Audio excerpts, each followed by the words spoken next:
I knew the day was going to be a dumpster fire when I walked into the server room and found a half-empty can of violently orange energy drink sitting on top of the primary rack.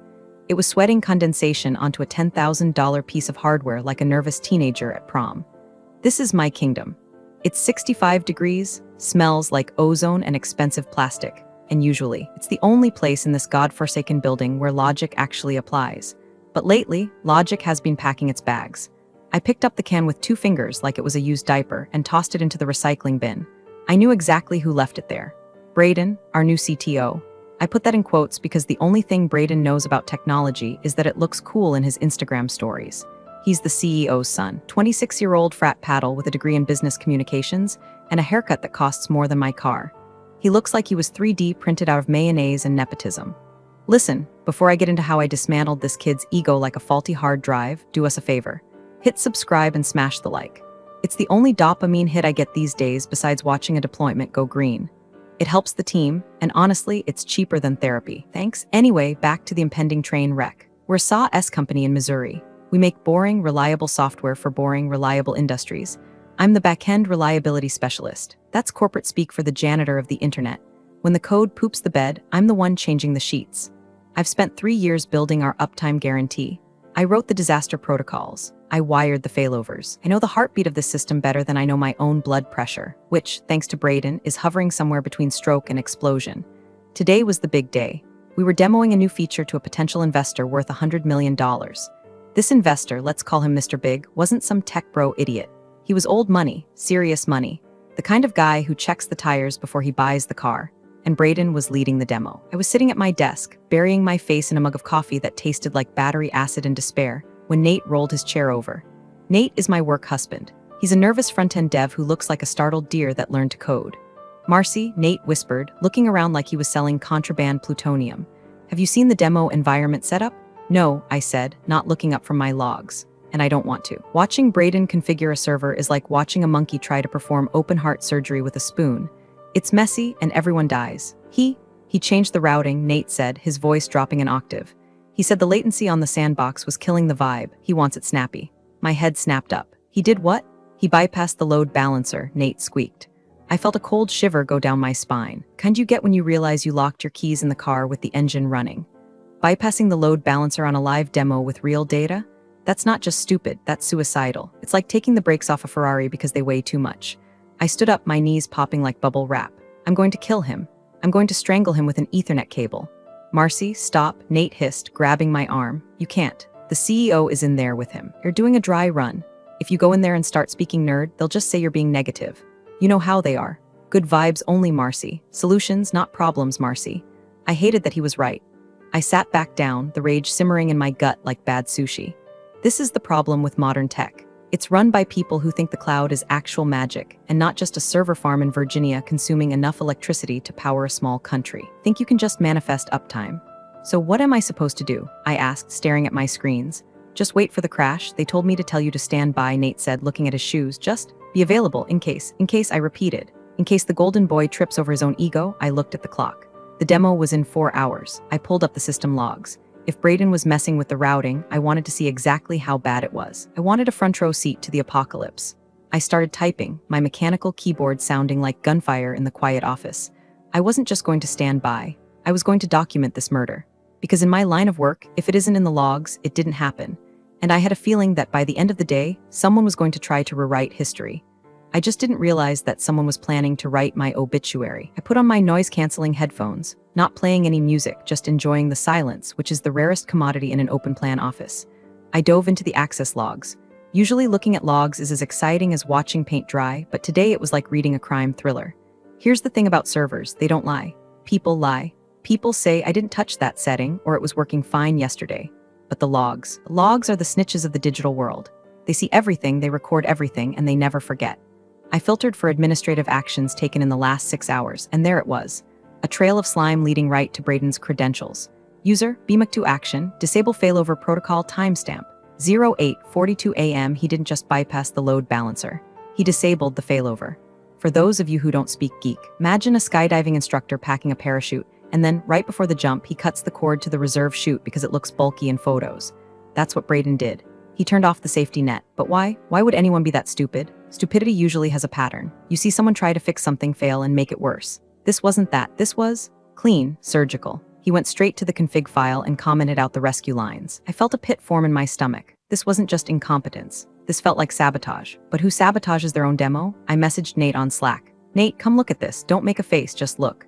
Nate rolled over, sipping a la croix that probably tasted like television static. I pointed at the screen. He disabled the failover, I whispered. Nate squinted. Maybe he needed the resources? The demo dataset is huge. Nate, listen to me, I said, grabbing his shoulder. If the primary node hits 100% CPU, the system won't switch to the backup. It will just die. It will freeze on stage. In front of the $100 million man. Nate's face went pale. You have to tell them. I can't tell them, I snapped. I'm negative energy, remember? Last time I tried to explain why we need redundancy, Braden told me I lacked vision. If I go in there now, say I'm trying to sabotage his big moment. So you're just going to let it burn? No, I said, narrowing my eyes. I'm going to buy insurance. I opened a terminal window. I couldn't revert his changes. His admin privileges overrode mine on the demo cluster. Another genius move by Daddy CEO. If I changed it back, he'd get an alert, and I'd be fired for insubordination before lunch. Instead, I wrote a script. A passive integrity monitor. Think of it like a dashcam for the server. It wouldn't stop the crash, but it would record exactly what caused it, who commanded it, and when it happened. I set it to mirror the logs to an encrypted external bucket, my personal oh shit drive. I typed furiously. Sudo tail f/var/log/syslog grep critical/hidden/evidence log. It wasn't much, but it was my alibi. I felt like a detective at a crime scene taking photos of the murder weapon before the killer even arrived. Around 1:00 p.m., the atmosphere in the office shifted. The air got thin. The sales team started pacing around like cocaine-addicted hamsters. The CEO, a man whose tan looked like it was applied with a spray gun, walked out of his office with Braden. Braden looked slick, too slick. He was wearing a suit that was too tight and a smile that was too wide. He looked like a shark that had just learned to walk. He caught my eye as he walked past my desk. Hey Marcy, he said, not stopping. Keep the engine running, yeah? Might need you to restart a router or something. He winked. He actually winked. I felt the bile rise in my throat. Restart a router. To him, that's all I was. Tech support. The lady you call when the Wi-Fi is slow. He had no idea I was the only reason his digital playground hadn't melted into slag months ago. Sure thing, Braden, I said, my voice dripping with enough sarcasm to strip paint. Good luck. He didn't notice the tone. He was too busy high-fiving the sales VP. I turned back to my screens. My monitor was pulsing quietly. Recording, watching, waiting. God, I muttered to myself. I hate this place. The clock ticked closer to 2:00 p.m. All hands meeting. The demo, the execution, I just didn't know whose head was on the block yet. Mine or his. The all-hands area was a glass-walled fishbowl in the center of the office. They had set up rows of chairs, a massive 4K screen, and a podium that looked like it belonged on a TED talk stage. The vibe was forced excitement, like a cult meeting where everyone is smiling but secretly checking the exits. I was told to stand by, which meant I wasn't allowed in the room, but I had to be close enough to fix things if they broke. So I sat at my desk, 20 feet away, watching through the glass like a kid grounded during a birthday party. I had the system metrics up on one screen and the live internal stream of the presentation on the other. Mr. Big, the investor, sat in the front row. He looked bored. He was scrolling on his phone, probably buying an island or shorting the yen. The CEO was sweating, introducing Braden like he was the second coming of Steve Jobs. And now, the CEO boomed, his voice echoing through the glass, the architect of our future, our chief technology officer, Braden, applause, smattering, polite, terrified applause. Braden hopped onto the stage. What's up, guys? Let's talk about speed. Let's talk about the future. He started clicking through slides. The marketing fluff was dense enough to choke a horse, but I wasn't watching the slides. I was watching the CPU load on the demo cluster. It was climbing 20%, 35%, 50%, then I saw it. A flag popped up on my secondary monitor. Alert, outbound traffic rerouted. Destination, production DB main. My blood turned to ice water. He wasn't just using the sandbox. He was piping the demo queries through the live production database, the one our actual paying customers were using. He must have hard-coded the pointer at the last second to make the data look realer. You idiot, I whispered. You absolute walnut. If that demo crashed, it wouldn't just kill the presentation. It would take down the platform. Real customers would lose data. It was catastrophic malpractice. I grabbed my keyboard to kill the connection to save the production DB. My finger hovered over the enter key. Ding. A Slack message from Nate. I looked over. Nate was inside the fishbowl, standing in the back near the door. He was looking right at me through the glass. His face was gray. He typed, "Don't fix it." I typed back, "He's hitting prod. It's going to crash everything." "Nate, I know. Look at your badge access logs." I frowned. "What?" I quickly tabbed over to the security dashboard. I queried my own badge ID. User Marcy admin status. Active location. Server room nothing weird. I looked back at Nate. Shook his head slightly and mouthed something. I couldn't hear him through the glass. He pulled out his phone again. Nate, trust me, just go, clock out. Leave now, go, I thought, leave? In the middle of a crisis? Nate looked at me with an intensity I had never seen in his watery eyes. It was a plea, just go. I looked at the screen. The CPU was at 85%. Braden was ramping up to the live data stress test part of the demo. It was about to hit the button that would send a tsunami of queries into an unprotected, non-failover system linked to production. If I stayed, I would be the one trying to fix it.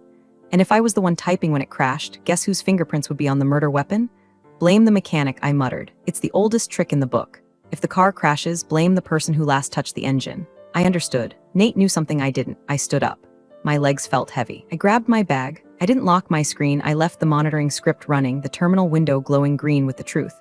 I walked to the time clock by the exit. It was an old-school biometric scanner. I pressed my thumb against it. Beep. Clocked out 2:14 p.m. The demo was scheduled to hit the stress test at 2:20 p.m.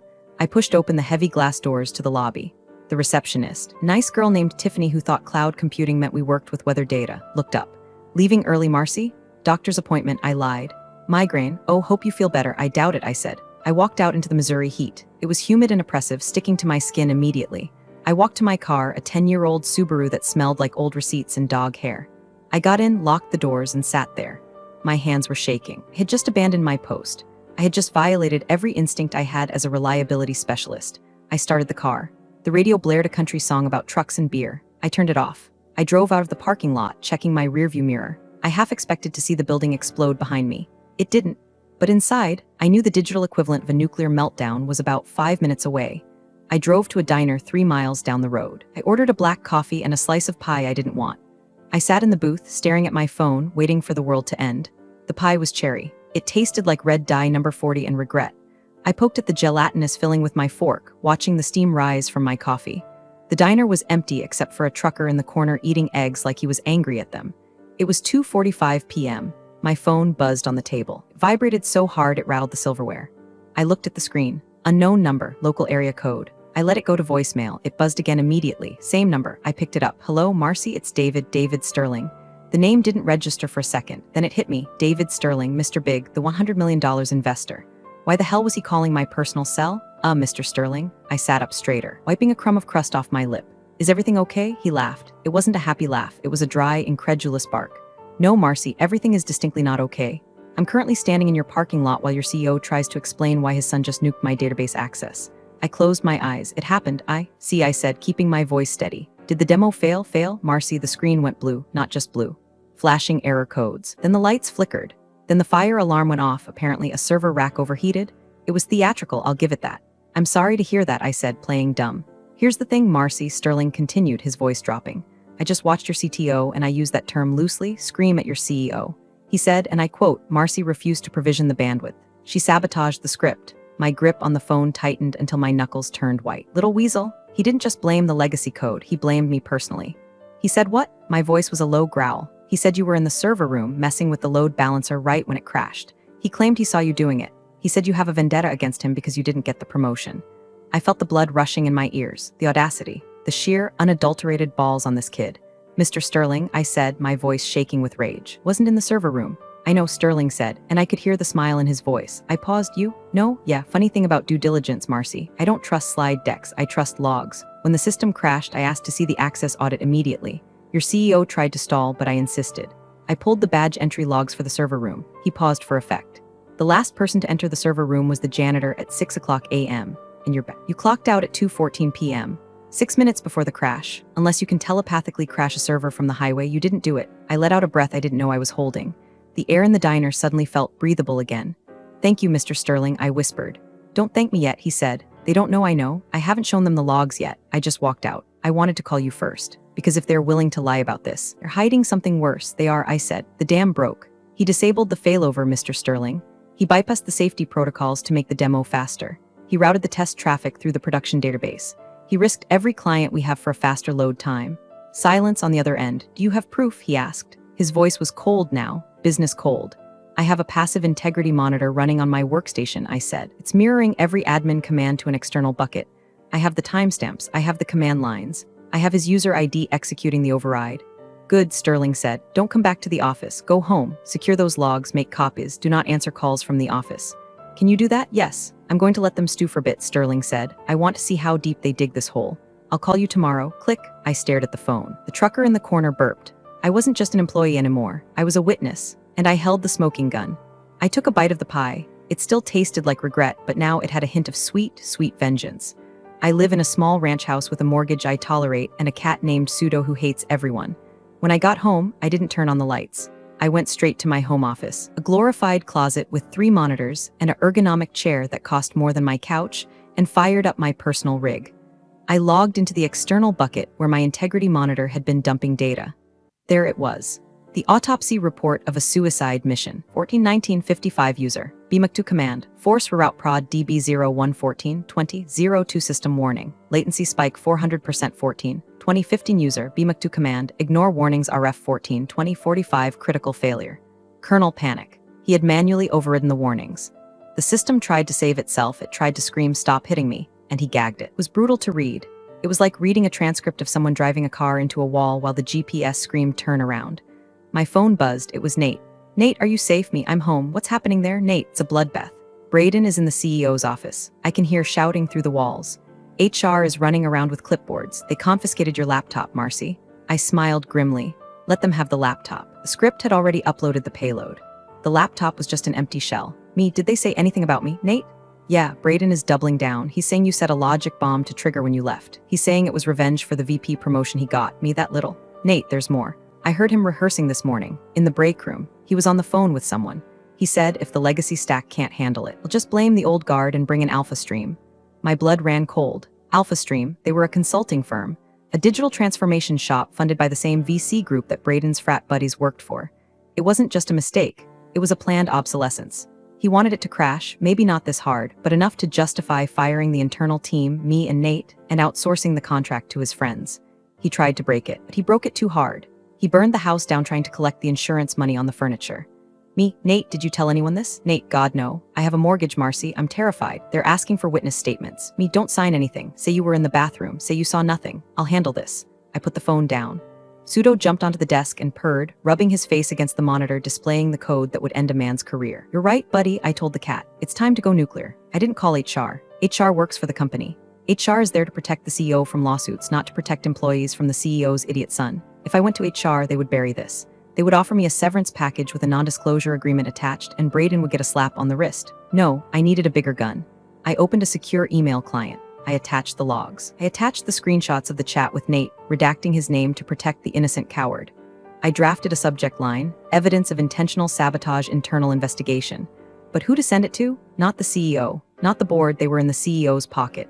Then I remembered Sterling's words. I'm going to let them stew. I found Sterling's venture capital firm's website. I found the email for their general counsel. I typed to the Office of General Counsel regarding the incident at company name. Attached are timestamps and server logs proving intentional bypass of safety protocols by C-suite executive, resulting in data loss. I am the back-end specialist being framed. I am prepared to depose. My price is anonymity until the hammer drops. I hit send. I went to the kitchen and poured myself a glass of whiskey. Cheap stuff. It burned going down, just the way I like it. I wasn't the reliability specialist anymore. I was the demolition expert, and I had just lit the fuse.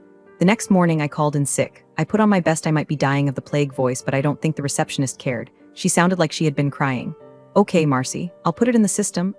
Keep your phone on, management might need to reach you. I'll try, I rasped, so weak, cough cough. I hung up and immediately spun my chair to the monitors. Overnight, the email I sent to Sterling's legal team had gotten a response. A fast one. Misredacted, we have received your documentation. Mr. Sterling has verified the authenticity of the timestamps against his own findings. We are opening a formal inquiry into fiduciary mismanagement at company name. Please preserve all data. Not communicate with company name leadership without our counsel present. We will be in touch. Fiduciary mismanagement. Now that is a sexy phrase. It means you played with the investors' money and lost. I pinged Nate, status report. Nate, it's weird, it's really quiet. Braden isn't here. The CEO is in a closed-door meeting with 2 guys in suits I've never seen before. Lawyers, probably. Nate, also. IT Ops is trying to image the server drives. They're looking for the logs. I laughed out loud. Of course they were. They were trying to scrub the crime scene. I logged into the backdoor admin account I kept for emergencies. Yes, it's against policy. Yes, it saved the company 3 times last year. Sue me. I watched them working in the terminal. I could see the commands they were typing. They were clumsy. They were using RM commands to try and delete specific lines from the syslog. They were trying to erase Braden's user ID from the history. It was adorable, like watching a toddler try to clean up spilled juice by smearing it around with a dirty sock. They didn't realize that Linux systems have multiple layers of logging. They were deleting the syslog, but they forgot the auth log. They forgot the bash history. And they definitely didn't know about the immutable backup snapshot I had triggered the moment I clocked out yesterday. I didn't stop them. I let them delete it because attempting to destroy evidence is a separate crime, and it makes you look way guiltier than just being incompetent. I took screenshots of them deleting the files. I timestamped them. I added them to a new folder titled Obstruction of Justice zip. Around noon, my work email, which I was monitoring remotely, dinged. A meeting invite. Subject, Incident Review/Employment Discussion Host, HR Director Attendees, CEO. Braden, CTO time, 4:00 p.m. today location. Main conference room. They were going to fire me. They were going to bring me in, ambush me, blame the crash on my negligence or malice, and terminate me for cause to cover their asses. I forwarded the invite to Sterling's lawyers. They are summoning me. Instructions, the reply came 3 minutes later. Go, say nothing, record everything. We will be dialing in via the conference line. They won't know we are there until we speak. I felt a shiver of anticipation. It was a trap, but not for me. I took a shower. I washed the stale coffee smell out of my hair. I put on my funeral suit, a sharp black blazer and slacks I usually reserved for interviews or burying relatives. I applied waterproof mascara, just in case things got emotional, unlikely, or someone threw a drink at me possible. I looked in the mirror. I looked tired. I looked 45, but I looked like someone who knew where the bodies were buried because I was the one who dug the graves. Showtime, I said. The conference room smelled like stress and expensive cologne. The CEO sat at the head of the table, his face a mask of faux disappointment. Braden sat next to him, spinning a pen, looking like a kid who just got caught smoking but knows his dad owns the school. The HR director, a woman named Linda who always looked like she was smelling something unpleasant, sat with a thick file in front of her. Sit down, Marcy, the CEO said. He didn't offer me water. I sat. I placed my phone on the table, face down, recording. Marcy, Linda began, opening the file. We're here to discuss the catastrophic failure of the demo yesterday. Our preliminary investigation has identified several irregularities originating from your workstation. Regularities, I repeated. My voice was flat. Yes, Braden chimed in, leaning forward. Look, Marcy, we know you were upset about the reorg. We know you hate the new direction. But to plant a logic bomb, to purposely lag the connection, that's low, even for you. I looked at him. I really looked at him. He had no shame. He honestly believed he could bluff his way through this. He had deleted the logs, he thought. He had his daddy's protection. In his mind, I was just an NPC, a non-player character to be deleted so he could level up. Do you have proof of this logic bomb? I asked. We have logs, the CEO said, tapping a stack of papers. We have logs showing unauthorized code execution from your user ID at 2:19 p.m. I almost smiled. 2:19 p.m. I was 5 miles away, listening to Kenny Chesney, eating bad cherry pie. They had forged the logs, had actually typed up fake text files and printed them out. That's interesting, I said, because I wasn't here at 2:19 p.m. We have witnesses who saw you, Braden lied smoothly. Nate saw you. My heart skipped a beat. Nate has been suspended pending further investigation, Linda added quickly. But his preliminary statement supports our findings. They broke him. They probably threatened his mortgage, his family, his visa, whatever leverage they had. Forced him to sign a lie. I felt a spike of rage, hot and sharp. Poor Nate. He was weak, sure, but he didn't deserve this. So the CEO said, clasping his hands, here is the situation. We are terminating your employment for cause, gross misconduct, sabotage. We will be contesting your unemployment, and our legal team is drafting a suit for damages. The demo failure cost us potential millions. He slid a paper across the table, however, he said, his voice dropping to a conspiratorial whisper. If you sign this admission of guilt and a non-disclosure agreement, we will drop the lawsuit. We'll let you resign. We won't blackball you in the industry. We'll just say it was a technical mismatch. It was a classic shakedown. Sign the lie and we let you live. Fight us and we destroy you. I looked at the paper. I, Marcy last name, admit to negligent conduct. I looked up at the speakerphone in the center of the table. It was silent. The little green light was on. I won't be signing that, I said. The CEO's face hardened. Marcy, don't be stupid. You can't win this. It's your word against the executive team, is it? I asked. I reached out and tapped the speakerphone. Mr. Sterling, are you there? The room went dead silent. Braden stopped spinning his pen. The CEO looked at the phone, confused. A voice crackled through the speaker. Clear, loud, and angry. I'm here, Marcy. And I have my team with me. The CEO turned pale. David, why are you on this line? I asked Marcy to invite me, Sterling said. I've been listening for the last 10 minutes. And I have to say, Bob, I've seen some stupid things in my life, but forging server logs to frame a whistleblower in front of your lead investor, that takes the cake. Braden stood up. Whistleblower? She's a saboteur? Sit down, son, Sterling barked. It wasn't a suggestion. We have Marcy's logs. Real ones? the ones she uploaded to a secure cloud bucket the moment you executed the override command. We also have the timestamps from the badge reader. And we have the metadata from the file deletion party your IT team threw this morning. The air left the room. It was sucked out, leaving a vacuum of pure panic. Marcy, Sterling said, you don't need to say another word. We're taking it from here. I looked at the CEO. He wasn't looking at me. He was looking at his son with a look of pure horror. Not because his son did something wrong, but because his son got caught. I stood up. I think I'm done here. I didn't wait for permission. I walked out. I didn't go back to my desk to pack. There was nothing there I wanted.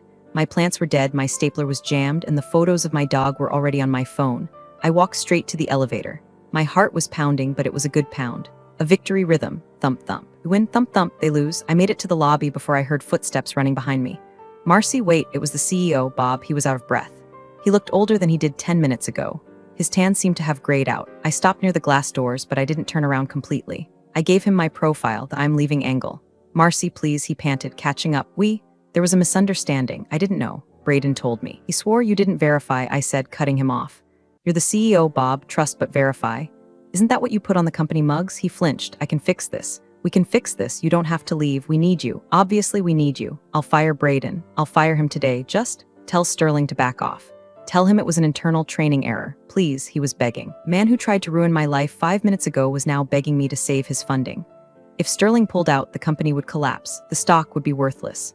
Bob's golden parachute would turn into an anvil. I looked at him. I thought about the 3 years of missed holidays. The weekends spent patching servers while Braden was at Coachella. The way they made Nate lie. Bob, I said, you forged evidence. You tried to blackmail me. That's not a training error. That's a felony. I reached into my bag and pulled out a single sheet of paper.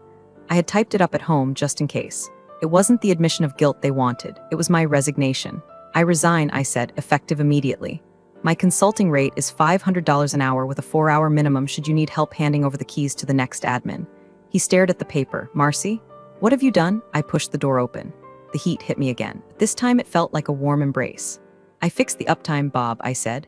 I removed the single point of failure. I walked to my car. I didn't look back. I didn't need to. I could hear the structure of his world collapsing behind me, and it sounded sweeter than any symphony. The fallout was swift and violent.